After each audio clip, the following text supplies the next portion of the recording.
Ganito talaga ang gawain ng Don Bell pag talagang off-cam. Talagang naglalaro silang dalawa. At lagi nga nire-request ng mga Bablis, sana sila na lang lagi ang host sa ASAP natin to. At nag-perform nga sila nga na magkasama at kinanta nila muli ang Sometimes. Talagang kilig na kilig ang mga audience, lalo na pag naglalapit ang dalawa. Wika nga ni Robby, sabi ay kala ko itutuloy nyo. Itutuloy nila ang kiss. At kinuwento nga ni Donnie ang kanilang ginawa sa La Union. Talagang nag-enjoy sila sa kanilang taping. Sabi nga niya ay nag-surfing sila at nag-gym pa ang dalawa. Hindi na nila kailangan mag-away sa time dahil kahit sa trabaho ay nagka-quality time sila.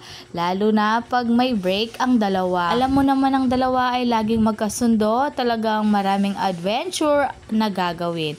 At napasayaw pa nga ang dalawa. Talagang kilig na kilig si Sneer sa side.